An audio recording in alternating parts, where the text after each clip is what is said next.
illusions, always pulling the white rabbit out of that black hat, transforming that which we can't see, music, into that which we can see, movement.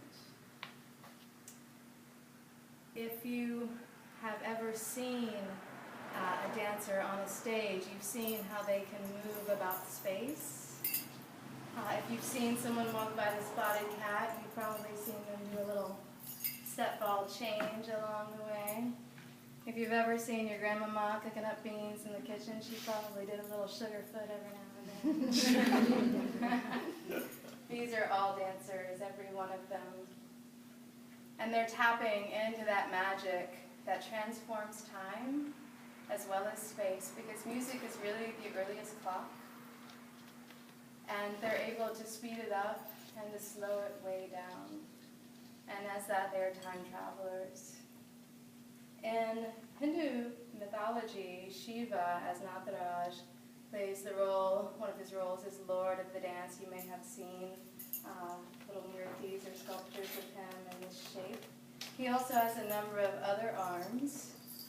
And one of them, I believe it's this upper left, holds a tiny little drum. It's a double-headed drum. And on a string is a little bead. And this is believed to be the rhythm of the time of the universe. And it's said that if he ever were to stop playing, that the whole universe would just come down in ashes, because he stands in this ring of fire that Johnny Cash knew all about. And that every dancer knows all about, that if you want to get up, you got to get down.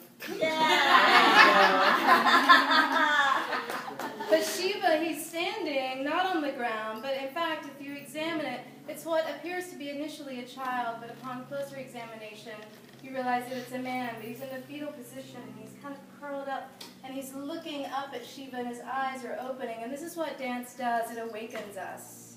It awakens us to the reality that is truth and beauty and all things absolute. And as a belly dancer, I've seen this happen over and over and over again in the 14 years that I've studied dance. There will be women coming into the dance studio with shopping carts of baggage and illusion and misconceptions.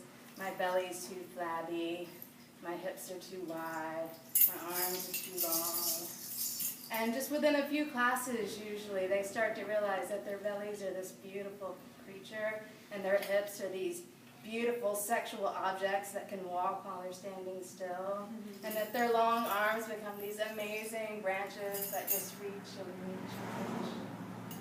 That is the magic of dance. It's in this way that dance is really much less of an exercise and more of an exercise. If you start to transform who you are on the inside rather than the out. And when we practice dance, we are able to transform our lives. Let's all play a game real quick. Reach your left arm out as far as you can. As far as you can. Farther than that. And then bring your right arm and insert the humerus bone onto your back body. And you will see that your right arm is much shorter, but now reach the right arm out. And you'll notice that it reaches probably almost 4 inches farther than the left. And isn't that true in life, right? Like when we're willing to tap in and like really get down to what's fundamental and what's absolute, that our reach is so much greater. And that's what dance teaches.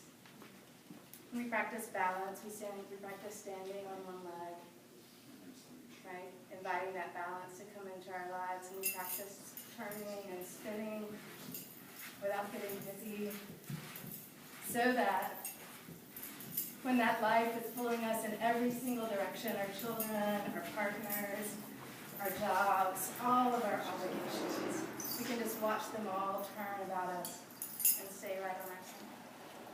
This is what dance teaches. It's absolutely magical. How many of you have seen that Elizabeth Gilbert TED Talk? There's really only one. Anyone? I've made a few of you watch it because I've got some friends in the audience. You should go home and watch it immediately. I'm going to retell a story that she tells. I don't know if it's true. In fact, I speculate that it's not. But I've never let truth get in the way of a good story. I believe that mythic truth is so much greater than any sort of real truth. And this is the story that she tells, that the Moors would be out, there's a campfire, there's some guys probably playing drums. And some people, probably women, feel compelled to get up and dance. They feel compelled to get up and move. They're moved by the music to move. And as they're starting to really dance, the audience members, even though they're sitting there, are moved as well, and they start to point and chant, Allah, Allah, there is God, I see God. That's how dance makes me feel. Now, I don't mean to give anyone the impression that I think that I'm God. Believe me, I know that I'm not. Although, if I were. But rather that when I dance, I feel closer to that which is absolute and true and beautiful than I do any other time. I know that other people find it in different places. And so do I as well, you know, in church, certainly, in good food, in kissing a cute boy. All of these places are beautiful and absolute and true, but dance for me is the place where I find it most frequently. So I thought I would do a small, short